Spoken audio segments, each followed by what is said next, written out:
Good day, everyone. So my name is Eduardo Altman. I'm talking here from the campus of the University of Sydney in the Gadigal land. And it's my pleasure to chair here the last session of the day. We have as a plenary speaker, Dr. Christian Yates from the University of Bath.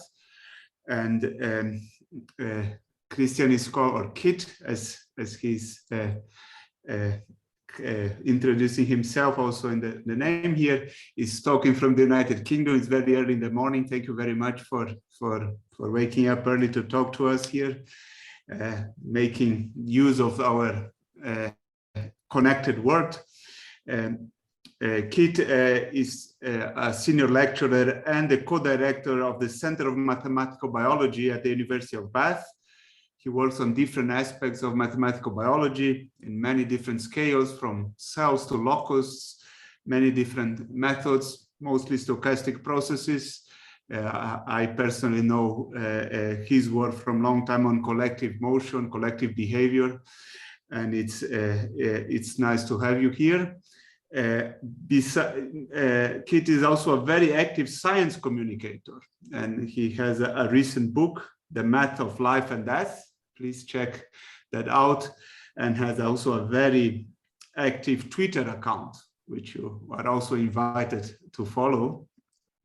But we are here today to listen to his plenary talk, which I now missed the title, but you will see in a minute in his slides. So Kit, please go ahead. You have to forgive me. I've got a very old computer and it's decided to die on me this morning. So I am doing this from my iPad. So this will be a new experience for me. I can't see anything but my slides, but hopefully that will be okay. Yeah, no problem getting up early in the morning. If it was the cricket, I would not be getting up early, but for this, obviously, it's not a problem at all. So yeah, today I'm just going to tell you about some of the experiences, some of the stories, some of the adventures that I've had in the area, mainly of developmental biology, which is the main area of biology that my group works in. So here's the outline of the talk. I'm going to start by giving you a 5 or 6 minute summary of the sort of work we do in my group, the Mathematical Developmental Biology group. And then I'm going to give you 2 sort of short vignettes. And the sort of underlying theme of those 2 stories is going to be that simple models can be useful, and sometimes they can be more useful than complicated models. So the first one of those stories is going to be about trying to resolve biological contradictions in neural crest cell migration. I'll explain what that is when we get to it. And the second one is going to be about talking about the implications of realistic models of the cell cycle. So what happens when we step out of our comfort zone and change up the model that we use for cell migration? It can make a difference to the results of the model.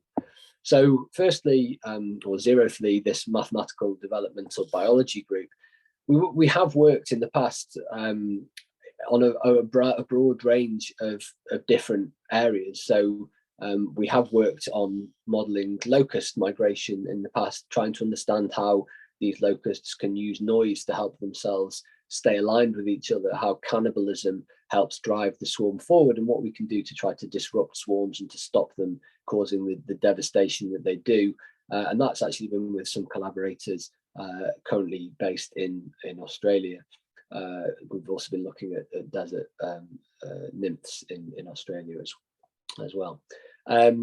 We've also done a bit of work trying to track free swimming bacteria. So here's a picture of an E. coli, which is presumably in a sort of tumble phase. Its flagella are all over the place. And we've been trying to visualize these on microscope slides to see how they swim, and to then track them using some relatively sophisticated tracking processes, and then to characterize their motion, so that we might be able to characterize bacteria by their motion, rather than having to wait 24 hours and see what happens when you plate them up, so that you can find out which type of bacteria it is.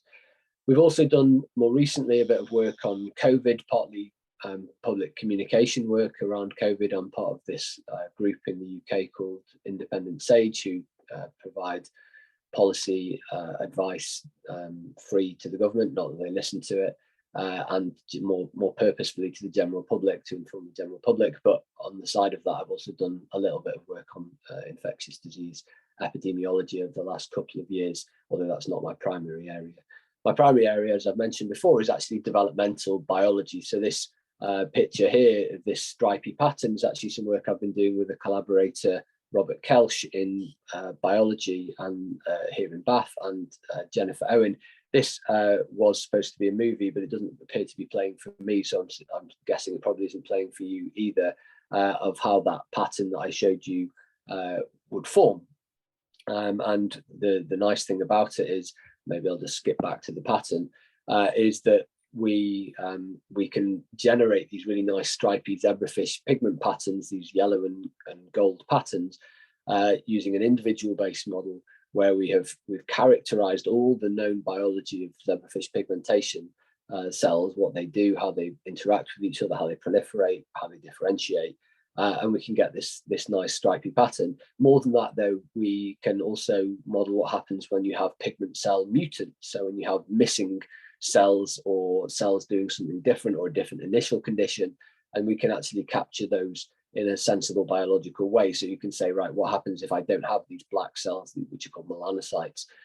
Do I get the pattern that I expect to see in the mutant fish, which doesn't have these melanocytes? And indeed you do. So we're quite confident that this model works out. And latterly, we've been looking at the impact of domain growth and how biased domain growth might influence these zebrafish patterns.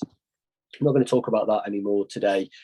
Because we're interested in patterns, we've also developed a tool for quantifying patterning. It's called the on-lattice pair correlation function. We're not the first people to have done this, but we've developed a method which we think is quite robust. The pair correlation function, if you've not come across it before, is effectively a way of saying, am I surrounded by cells, sites that are the same color as me or different colors to me at different distances? So here, in this sort of pixelated square at the top, in the middle here, I've got a sort of spotty pattern. You can see it's pixelated though, it's broken up into a regular square lattice. And what I do is for each one of those sites, I say, look around it at a certain distance and say, am I more likely to be surrounded by a black site or a white site? And so you can see in the pair correlation function on the right hand side corresponding to that pattern that at short distances, the pair correlation function is above 1, which suggests that there is correlation at short distances. And then at slightly longer distances, the pair correlation function is below 1, which suggests there's anti-correlation. And that makes sense because if I'm in the middle of a black spot, for example, then at short distances, I'm more likely to be surrounded by other black squares. But at slightly longer distances, I'm more likely not to be in a spot. So I'm going to be surrounded by white squares at that distance. And you can see the pattern oscillates, and that captures the oscillatory nature of the pattern itself. So that, I mean, you could say, well, I could have told you that was going to look like that by just looking at the pattern, and fair enough. But this pattern on the bottom in the middle here, I think is slightly more difficult to tell what's going on. So it's not clear necessarily whether you can see correlation at short distances or anti-correlation. There are patches of cells, and then there are cells where there's sites where there are cells surrounded by the opposite type of color. And when you run the pair correlation function on this irregular lattice, so we developed it for both regular and irregular lattices, you can see that at short distances, the pair correlation function is telling us that there's anti-correlation. And that agrees with the way that Enrico, this other PhD student of mine, who developed this with Jennifer, it agrees with the way that they developed, the way that Enrico made this pattern, which is to pick sites at random and then to depopulate all the sites around them for about 70% of the sites. And so it picks that up in an instance where it's not immediately obvious what the pattern is. And I think that's the great strength of it, is that when you can't necessarily tell what the pattern is, you can use this objective quantification of the pattern called the pair correlation function. Okay. And the last thing that I'll talk briefly about that we do in the group is developing stochastic simulation algorithms. So this part of this has been work with my former PhD supervisor, Ruth Baker, and also with a PhD student of ours, Chris Lester, who's now graduated. We develop algorithms which allow you to accelerate stochastic simulation algorithms, particularly the Gillespie stochastic simulation algorithm. So when you need to do lots of repeats of the stochastic simulation algorithm, we have developed a method called multi-level stochastic simulation, which allows you to do that in an efficient way but we've also developed algorithms separately for doing approximate stochastic simulation or exact stochastic simulation more efficiently. So that's a big part of what we do in the group, is to develop these algorithms which employ efficient stochastic simulation. Okay, so that's a bit of a background to what we do in the group, and I'm happy to answer questions about any of those things at the end if people are interested. But I want to delve a little bit more deeply into a couple of stories to indicate how we go about doing our modeling, and to, as I said, talk about how simple models can be really useful. So this first one is about resolving biological contradictions. So we're interested with our experimental collaborators. My main experimental collaborator on this is a guy called Richard Moore up at the University of Lancaster in the UK. We're interested in modeling neural crest cell migration. So what are neural crest cells? Well, they delaminate from this thing called the neural crest, which forms just behind the neural tube, which goes on to become, which is effectively the precursor to the spinal cord. These cells, they come off this thing called the neural crest, and then they migrate around the early embryo, and they contribute to a wide range of different tissues, so parts of the bone, the gut, the eye, the heart. And for our purposes, what I'm going to be interested in talking about today is they contribute to skin and hair pigmentation. And if something goes wrong with the migration of these cells, then you get a whole range of diseases which are called Neurocrystopathies. So these can range in severity all the way from things like Hirschsprung's disease, which is a failure of your neuroblasts to properly innervate your gut. So you can't properly peristaltize, you can't properly push food through your gut, and you get chronic obstructions of the gut. And things like neurofibromatosis, which is a predisposition to certain types of cancers. So there's some very serious diseases, but there are also some diseases which are perhaps less debilitating or less serious, and actually we're going to focus on those today. So we're interested in these cells called melanocytes, and I'll tell you why we're interested in those in a second. These are the pigment producing cells of the embryo of mammals, and they migrate from just dorsal to the neural tube, so just in front of the neural tube, round ventrally, so round to the front. So they migrate from the back of the embryo round to the front of the embryo over a period of time which lasts about 5 days, from about day 10.5 post fertilization to day 15.5. So there's a 5-day period, and they migrate from this region called the migration staging area. And there's about somewhere between 17 and 21 of these cells, depending on when you capture the embryo. And the whole game that they have to play is they have to colonize the whole of the developing skin of this embryo over this 5-day period. So they migrate through the developing dermis and epidermis and try and colonize the domain. And so why are we interested in these pigment producing cells? Well, firstly, because there's a clear pathology that they exhibit if something goes wrong with the migration, which is called piebaldism, and I'll talk about that more in a second. It gives a very clear phenotype. So it's, with these pigment cells, you can see if something's happened on a macro scale, at least, you can see depigmented areas of skin and hair without having to do invasive experiments to try and figure out what's going on. And typically these mutations in the kit, in the gene which can control these melanocytes is not a non-fatal. So we can see what happens as these embryos grow into full adults, if you like. And we're interested in this for its own sake, but we're also interested because these cells can be a sort of easy to access paradigm, a model, a proxy for understanding other types of neural crest cell migratory defects. So, like I mentioned, if you have a mutation in a gene called KIT, which is coincidental, I didn't discover or invent this gene, sadly. If you have one of a range of mutations in this gene, then what you tend to see in a whole range of different animals is this white spotting phenotype. So you probably most commonly will have heard of piebaldism in the context of horses. They have this sort of white spot on their nose. It happens in cows, though, and in cats we get these animals which are called Tuxedo Cats. So things like Tom from Tom and Jerry, or Sylvester from Sylvester and Tweety, they have this white shirt, if you want, and a black jacket. So this white belly spot at the front and black hair everywhere else. And here on the right hand side there, you can see the human baby has a white belly spot, but it also has a white forehead spot as well. And you can see the same pattern in the mouse. It's got this white belly spot but also it's got this white forelock as well, and that's characteristic of this KIT mutation in these two animals. And it's caused because these melanocytes or melanoblasts, which are the precursors to melanocytes, they just fail to colonize the growing embryo in time for them to localize into the hair follicles, which happens at day 15 and a half. Interestingly, very rarely you see wild type mice, so that's mice without this KIT mutation, which have a spontaneous white belly spot. So it hints that this process is stochastic. It doesn't happen the same way every time, even in animals without the mutation. And also, occasionally in the mutant mice with this KIT mutation, you see a white back spot occurring as well. So it'll be interesting to see whether we can replicate those sorts of phenotypes in our model. So what do we know about the experimental model system that we're interested in, which in this case is mice? What experimental data do we have? So we have these cell tracking experiments. So my collaborator is incredibly brilliant experimentalist.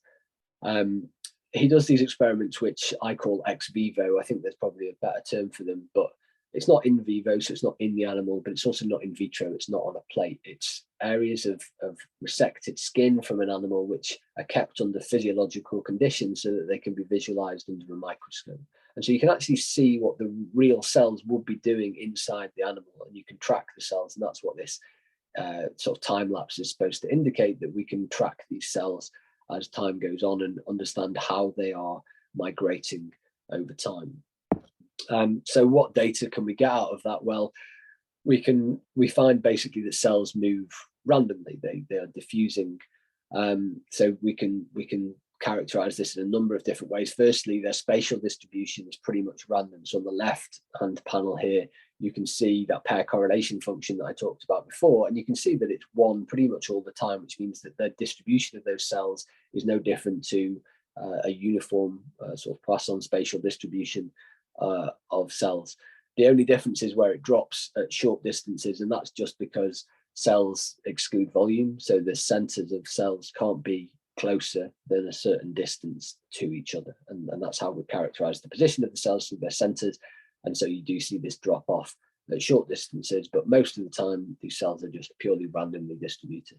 If you plot all the tracks of the cells, so here I've plotted the initial time point, the origin of all of these cells at the spatial origin at 0, 0, you can see that it's messy, it's random, but there doesn't appear to be any isotropy any anisotropy in the direction of the migration of these cells. They seem to be migrating in all directions equally.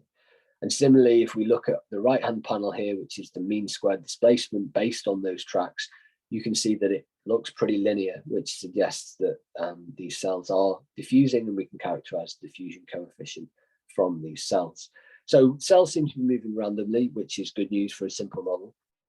It's not quite as simple as that, though. So here I've got 2 plots. The left-hand one I want you to focus on first is looking at how the diffusion coefficient, as characterized by that mean squared displacement I showed you in the previous slide, how that changes with the cell density. So you can see that there is a decrease in the diffusion coefficient as the cell density increases, and that reflects the fact that in a more crowded environment, it's more difficult for these cells to migrate around. And this red curve is not a typical line of best fit, if you like. It's actually an emergent property of the model that I'm going to tell you about in a second. We get this density-dependent diffusion phenomenon for free in the model. All I've done is to sort of minimize the sum of the squared residuals there to choose the diffusion coefficient in the model, which best matches the diffusion coefficient from the data. Similarly, on the right here, I'm looking at cell division time. So TC is the mean cell cycle time on the vertical axis there, and how that varies with cell density along the horizontal axis. And again, you can see there's this density dependent behavior. The higher the cell density, the slower the cells tend to proliferate. And again, this red curve here is not in the traditional sense a line of best fit, but it is the best fit from our model. And it's nice to see that our model gives this emergent property of density dependence of proliferation rate as well. So we've got those 2 important factors which we can build into the model, or which are actually natural parts of the model.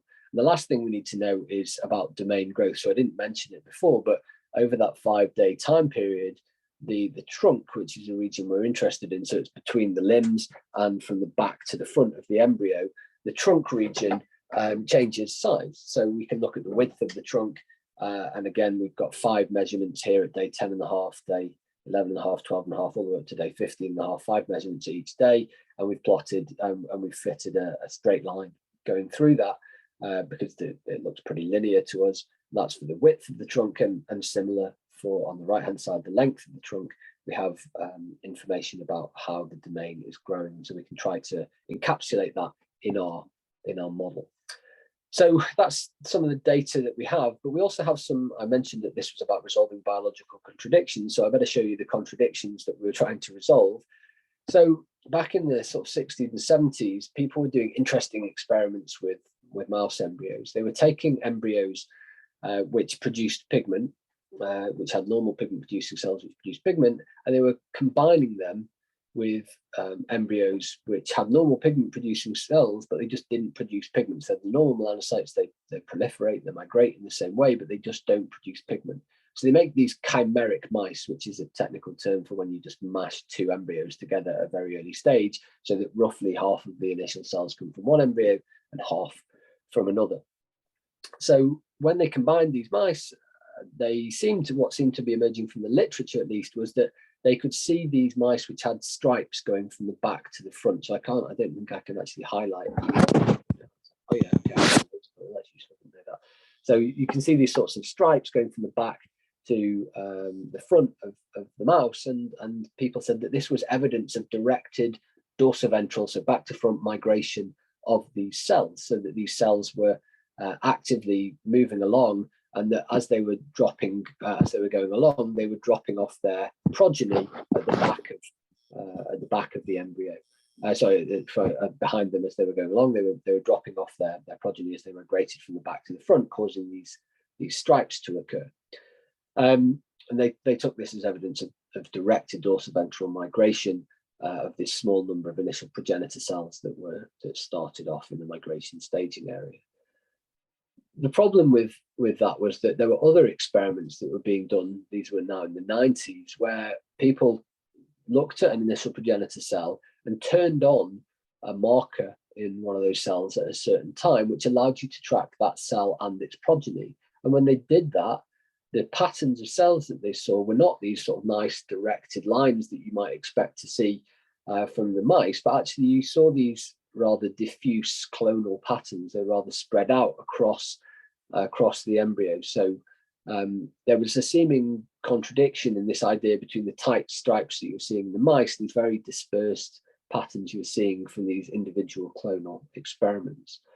And the other thing that our experimental collaborators had noticed was people had suggested that when you got these white belly spots in mice and in humans, that what was happening was that the cells were just not migrating fast enough to get from one end of the domain to the other. And that sort of makes sense. And they hypothesized that this KIT mutation was causing a problem with the migration of the cells. But actually what my experimental collaborator Richard had found when he was doing these ex vivo experiments was that if anything, these cells with the KIT mutation tended to be migrating faster than wild type cells, but they just weren't proliferating as much. So he hypothesized that that these white belly spots were caused by a defect in proliferation rather than in migration.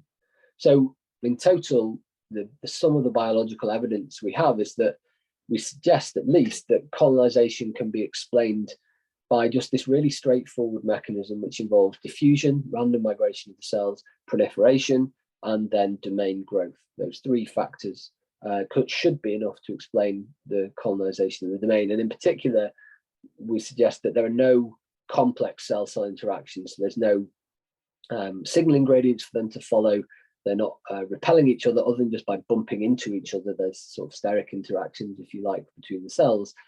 And the final thing is that these belly spots are caused by impaired proliferation, not migration. At least that's the hypothesis. So we wanted to test this out, and that's the point of doing mathematical modeling, as you all know, is to do investigations that you can't necessarily do in experiments, to build models which can answer these sorts of questions. And so we came up with a really simple model called the volume exclusion model. And the idea behind the model is to take that region of the domain that we're interested in from the back to the front and between the limbs, to unwrap it and put it down as a sort of flat 2D surface, to forget about the curvature because we didn't think that was important. And then to put a grid on top of that, and then to position cells on top of that grid to mimic the initial condition of the cells starting at the back of the embryo, and to give them rules about how they can move about the embryo. So firstly, there's this movement rule. So on the left-hand side here, you can see a cell which is surrounded by empty sites. So the cells in red, the empty sites in black. And then if that cell gets chosen to move, then it can move to one of its 4 von Neumann neighbors in the next time step if that cell gets chosen to move.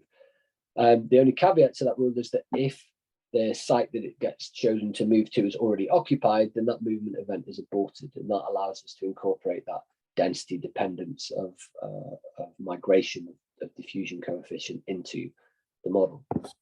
Similarly, for proliferation, if a cell on the left-hand side here gets chosen to proliferate, then it can place a daughter cell in any of the 4 neighboring sites with equal probability. The only caveat, again, is that if that site is already occupied, then that proliferation event gets aborted. And again, that's where we get this density dependence of proliferation coming into the system. And the other rule that I need to tell you about is domain growth. So we wanted to try and maintain the rectangular shape of this domain, otherwise it gets very complicated to model, so it's a modeling simplification. So when we do domain growth, we allow the domain to extend in the horizontal or vertical direction, but to maintain that rectangular shape. So here I'll just talk you through an extension in the horizontal direction. So this is the current configuration. Black sites are just empty sites of the lattice. Red sites have got a cell in them, and green sites are sites that are chosen to grow. So if I want to do a horizontal domain growth event, for each row, each of these 3 rows, I've got to choose one of the columns uniformly at random. So that's what these green sites are indicating. And then when I choose that site, then a new empty site gets put into that site, and everything gets shifted along to the right. So this one here is supposed to indicate that the site that was chosen to grow was also already occupied, and so that when I implement the domain growth event, I insert a new empty site, and everything, including the cell itself that was sitting at that site, gets pushed along to the right. And similarly here, I've inserted a new site corresponding to that domain growth site there, and everything's been pushed along to the right. So that's how we do domain growth. So that's it, really. That's the model. You know everything about it so far. So what does the model tell us about these different biological contradictions that we found? Well, firstly, we tried to reproduce these clonal patterns that we were seeing, and actually sometimes we saw relatively long, thin clonal patterns, and sometimes we saw these short, fat ones. But certainly, it wasn't by any means the case that we were seeing these directed migration as a result of a signaling gradient or anything like that. Occasionally, we would see these strips of cells, but more often than not, we'd see these sort of more diffuse patterns. And when we mapped them onto the embryo, this is what they look like over here on the right. So it was consistent, at least with those individual-based experiments. What about the stripe formation? Could we form stripes? Well, actually, interestingly, we could. And so this is what an example domain might look like at the end of the 5-day simulation period, where we just false colored the cells. There were maybe 20 initial progenitor cells, and we false colored half of them black and half of them gray.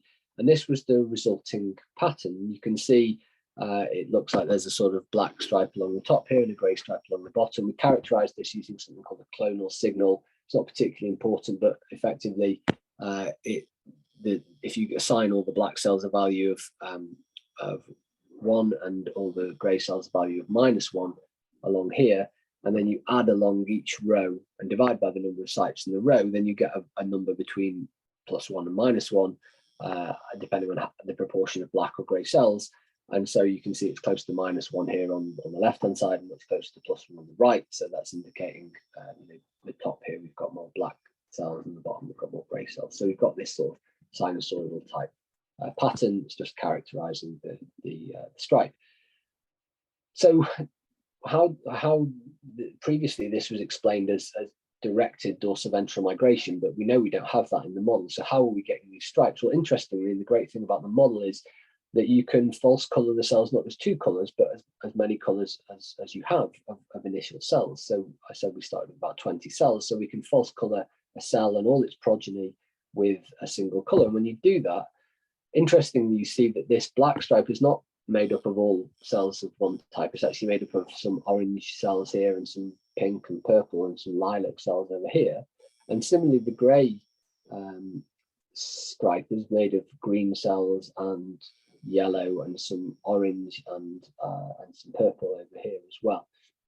So actually, what was causing these stripes was not directed migration or evidence of cells dropping off their progeny as they went along the domain, but actually it's what we call the coalescence of like-colored clones. It's just a random phenomenon. If you colored some of the cells differently initially, then you wouldn't see these stripes. And actually what we suggest is that this is indicative of some sort of publication bias which was happening in the literature, that people were only reporting these interesting stripy mice and not reporting the boring grey mice that they were seeing most of the time.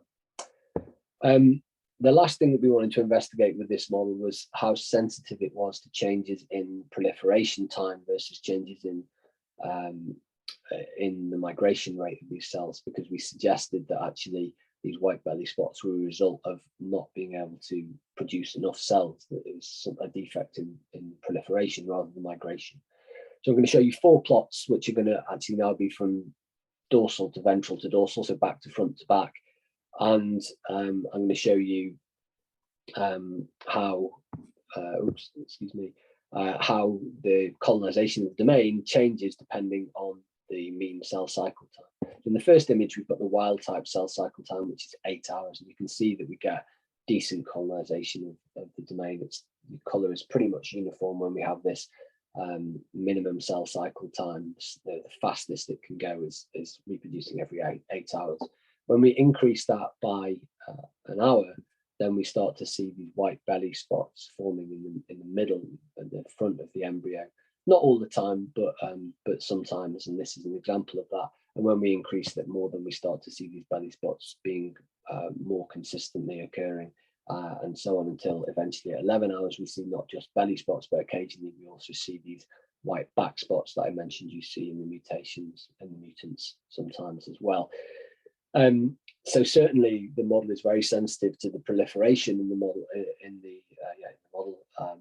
the rate of cell cycling. If you, in fact, you can reduce the rate of migration by an order of magnitude and still get good wild type colonization, provided you have the correct wild type cell cycle time. So it hints, at least in the model, that the model is far more sensitive to proliferation than it is to migration, which accords with what we saw in the experimental data as well. So we can answer some biological questions with this relatively simple model. And I guess the take homes from this part of the talk are that perhaps the most obvious model or the most obvious explanation isn't always the right one. And that also simple models can be useful. And I think that sometimes the most simple models are the most useful. The more simple they are, the more useful they are. So that's the first bit of the talk, and actually that's probably the majority of the talk. I've got a little bit of time left, but I'm not going to go on for too much longer. But the second part of the talk, I want to talk about implications of modeling the cell cycle in a realistic way. So for people that aren't biologists, that haven't come across the cell cycle, typically we can think of the cell cycle as 2 stages. If you like, this outer ring here, there's the interphase where everything is made ready for mitosis, which is this M phase here, which is where the DNA separates.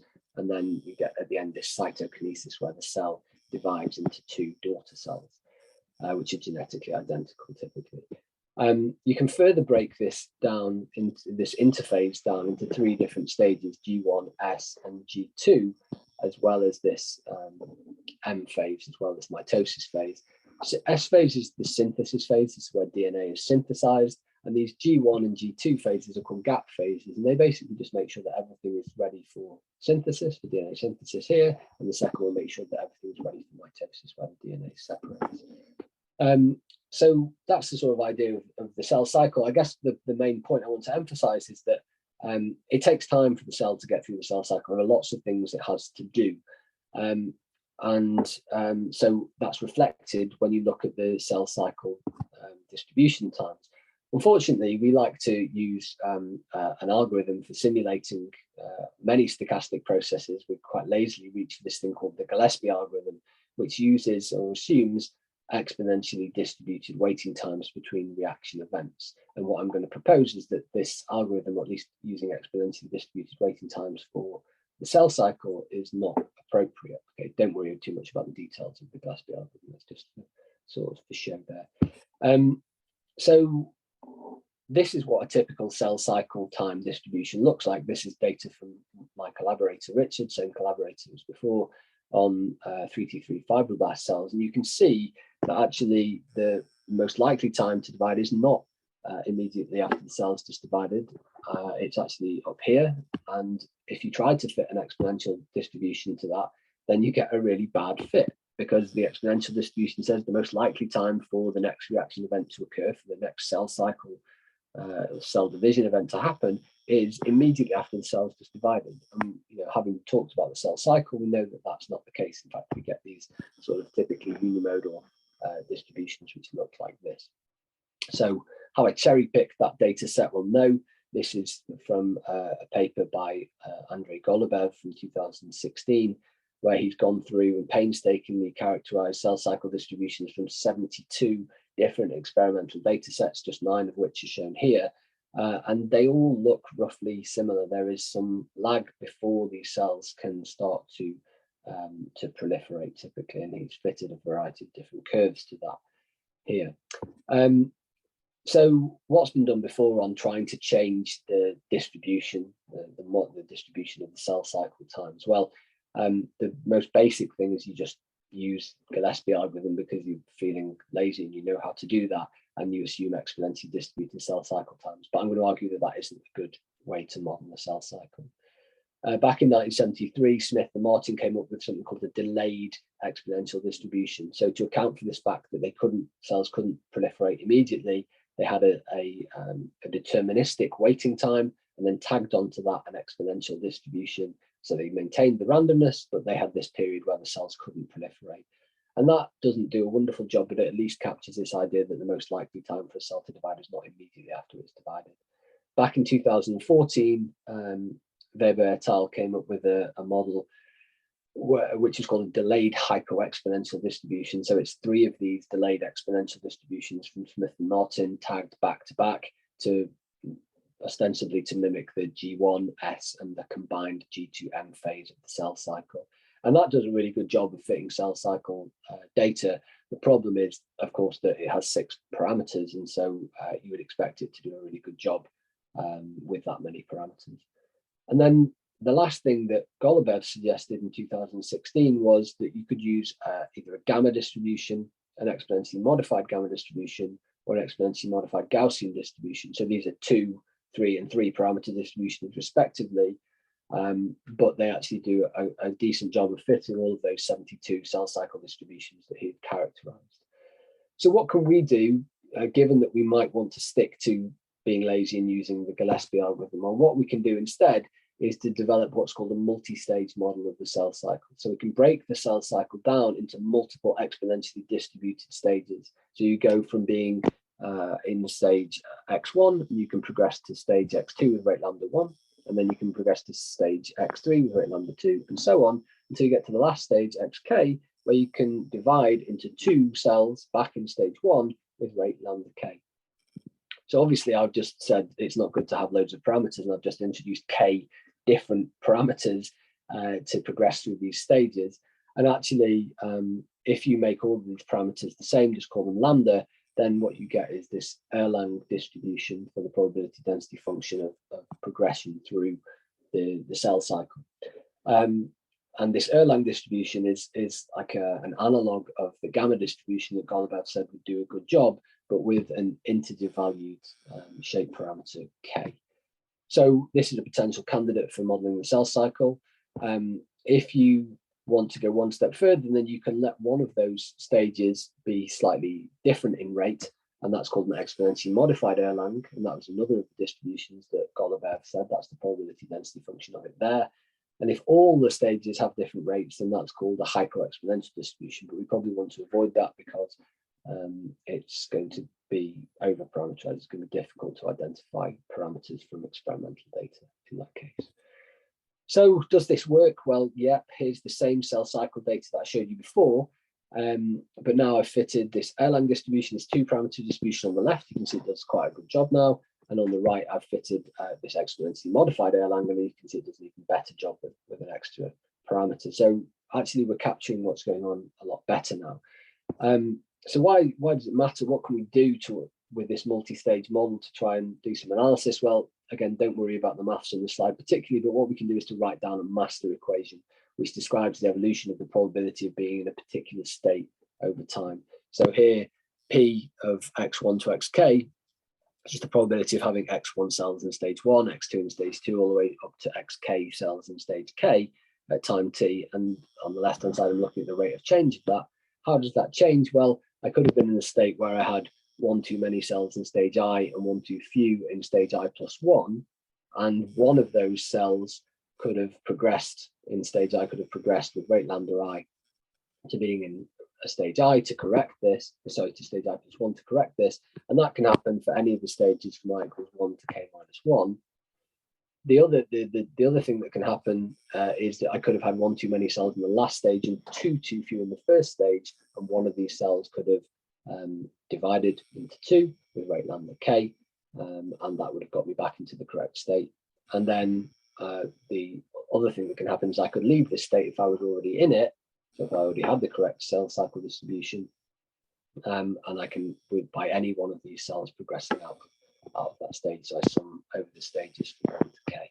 So that's the probability master equation. Don't worry too much about it, but you can derive equations for the evolution of the mean numbers of cells in each stage. And as you'd expect down at the bottom here, you get a slightly different equation depending on whether you're looking at stage 1 or stage not 1. So in stage 1, you get a contribution of 2 lambda k times mk, so the number of cells in the kth stage of the cell cycle, and you lose cells in proportion to the number that you currently have in stage 1. And similarly for stage j, you gain from stage j minus 1, and you lose to stage j plus 1 proportional to the number of cells that you currently have in your current state. So you can write down equations for the mean, which are soluble. You can actually solve these equations in general. I've done that for the k equals 4 example here. So I've done stochastic simulations using the colored lines. I've averaged over 10,000 repeats, so you can hardly see the noise in them. And then the black dashed lines are the number of cells from this, the mean cell cycle equation model that I showed you on the previous slide. And you can see the agreement's really excellent. This is for 4 different stages where I've chosen the rate of progression to be the same for each stage. And you can see that the agreement's really quite nice. One of the really important things to emphasize, though, is that when you look at the total number of cells over time, in this k equals 4 stage model, I get about half the number of cells that I would do if I had just chosen a k equals 1, so just an exponential distribution model. And the reason is that with the exponential distribution, cells can proliferate much faster, even if they have the same mean cell cycle time, which is why it's important to use these multi-stage models to get the cell cycle time distribution correct. And that's because with the exponential distribution, there's quite a high probability given to cells proliferating very quickly. And so cells can proliferate quickly, and then their daughters can proliferate quickly, and so on and so on. You get faster exponential growth than you do in the k equals 4 stage model. You can do some analysis with this model. Again, I don't want to go into huge depths with it, but you can look at what happens as time gets very long, and you find you get exponential growth as you'd expect, but not exponential growth with rate lambda, which is the rate of progression through the cell cycle, but with rate lambda times ak, where ak is less than or equal to 1, and it's only equal to 1 if k is equal to 1, so you get the exponential distribution. For any value of k greater than 1, then you get slower exponential growth than you would get, and that's what I showed you on the previous slide. That's true in the asymptotic limit as t tends to infinity. And then another, what I think of a slightly interesting limit, is what happens when k, the number of stages, goes to infinity. Well, effectively, your distribution, your gamma distribution, becomes a delta distribution. All the cells divide synchronously. So you see this periodic doubling every 10 time units. 10 is the mean cell cycle time. And you can see it both in the deterministic model where you've solved the mean equations, but also when I've averaged over 10,000 repeats of the stochastic simulation, you can see that almost deterministic stepping behavior there as well. So why is it important? Well, I just want to give you one brief example, which is a model of cell invasion. I won't go too much into the detail about this. This movie does seem to work, which is nice. So you can see cells here which are proliferating and migrating across the domain. It's analogous to the situation that I told you about before with the mouse embryos. These cells are also fluorescing. They're fluorescing a different color depending on which stage of the cell cycle they're in. So we can characterize cell cycle distributions, and we can also characterize the distributions of some of the phases of the cell cycle that I mentioned before. So that's quite nice. We can characterize a wave speed by looking at how fast these cells progress across the domain over time. And then we can model that. So on the right-hand side here, I'm just demonstrating a 5-stage model where the number of cells in each stage is colored red for stage 1, all the way up to yellow in stage 5. And you can see that this traveling wave very quickly establishes itself. And you can see that most of the cells at the back of the wave are actually yellow. They're stuck in stage 5. They can't proliferate anymore. And it's actually the front that's actively proliferating and has cells from stage 1 to stage 5 in the front. And you can again characterize the wave speed from this. This is, I've got 2 plots here. One of them is the stochastic model, which is the sort of bumpy curve. And there's also a partial differential equation model, which is the sort of continuous dotted curve. These two don't always agree, but for certain values of proliferation and migration rates, you can get these 2 models to agree quite nicely. Anyway, the point is that you can characterize the wave speed. And so that's what we did. And this is the last slide that I want to show you, which is on the which is this plot on the x-axis here. I've plotted the mean cell cycle rate, so the inverse of the mean cell cycle time. How fast do these cells progress through the cell cycle? The faster they progress, the faster the wave moves. And on the y-axis, I've got the speed of the wave. And I've got this for different distributions of the cell cycle time. So this is the important thing. If you use this exponential distribution, then you get the fastest wave speed that you can have in these Fisher KPP equations. This is as fast as it can be. If you use the Dirac distribution that I mentioned briefly, where k is infinity, then you get the slowest distribution. And actually, if you use these Erlang values for k equals 2 and 4 in yellow and green here, then you actually get something in between there. But the point is that changing the cell cycle distribution, as we saw, it changed how fast the cells can proliferate, and it also changes the speed of an invasive wave. So it can be important to understand and to correctly model the cell cycle distribution. And if you want to read more about that, then you can read that in this Journal of Theoretical Biology paper, and the original papers in the Bulletin of Mathematical Biology. So that slide was supposed to be hidden, so let's skip over that. So just to conclude this second part, if you don't take anything else away from this talk, it's the only thing that I really want to emphasize is that cell cycle times are not exponentially distributed. And if you model them as such, then you will make mistakes in the biology potentially. We can get around that and still use our favorite exponentially distributed cell cycle, our exponentially distributed waiting time distributions. We can still assume a Markov process as long as we extend the state space so that we allow a multi-stage model to occur. What you do see is both qualitatively and quantitatively different behavior depending on the distribution of the cell cycle. And I showed you latterly that the wave speed can be changed. But the nice thing is that we can answer sort of previously inaccessible questions using this model. So I'll finish there and I'll say thank you very much for listening. It's been a pleasure to talk, and I'll say thanks to everyone who has contributed to this throughout the number of years that I've been working on this, and I am more than happy to answer people's questions on this. Thanks. Thank you very much, Kit, for this very colorful and talk, very interesting results. If you have a question from the audience, please use the Q&A panel from Zoom that should be visible at in my Zoom is at the bottom, and we will be addressing them. while you type your question, maybe I will start with one, Kit. I have a question about your first part, about your volume exclusion model, about the time scales, right? So I understand in your model you have a discrete time scale there. How do you tie this with the biological, the experimental time scales? You have the diffusion coefficient there, but you also mentioned that you have like 5 days until the full embryo is covered. How do you include the time scale in your model? And is the time scales you obtain in your model compatible with the observations? Yeah, so interestingly, we run the model actually in, there's two ways of running the model. You can run it in discrete time steps, or you can run it in continuous time. We actually run it in continuous time using the LSB algorithm. Actually, everything all the parameters in the model are fairly well characterized. So I mentioned that you can find the diffusion coefficient. So you can directly link the diffusion coefficient to the rate of migration in the model as just a single parameter, which allows you to do that. Similarly, with the proliferation coefficient, you can link the proliferation rate, the rate of growth of these cells, directly to the behavior there. And I think I showed a couple of plots where we just found those density dependent behaviors, and we had minimized the square root of residuals to fit those two parameters to that experimental data.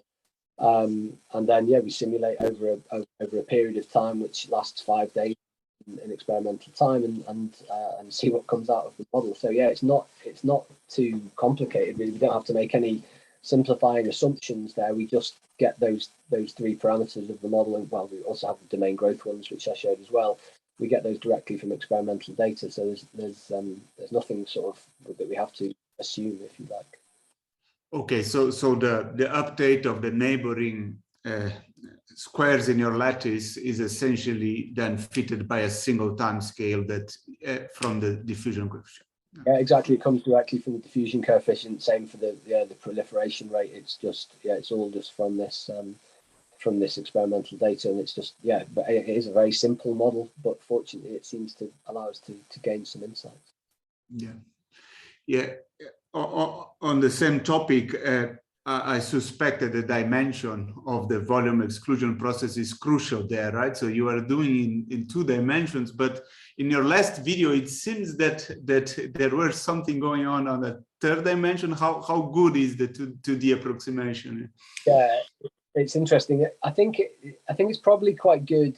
So the fibroblast experiment that I showed at the end is not from these ex vivo experiments. That's sort of a cell culture experiment, and these cells can crawl over each other.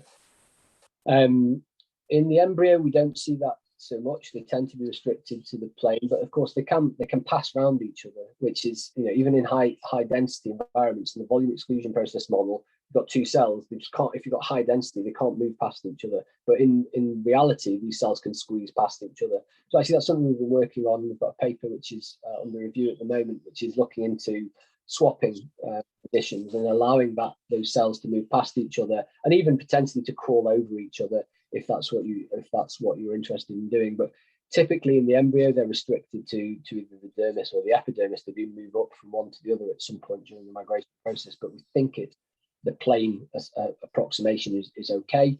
But we're quite conscious of the fact that these cells can squeeze past each other even when they're in high density environments. And so we've been developing this idea of allowing cells to swap with a given rate and seeing how we can model that. So a really good question. Thank you, Kit. We have one question now in the tab. Can you see it? Do you want me to read it, Kit? What's easier for you? Stuart. So I'll read it for everyone's benefit. Can you talk a little bit more about synchronization? Certain experimental protocols call for synchronization of cells at the start of the experiment. Is this perhaps less necessary if you can account for it with your models? Yeah, I had a slide about synchronization, and I decided to remove it, and then version of the PowerPoint that I've downloaded on my iPad, it's still in there.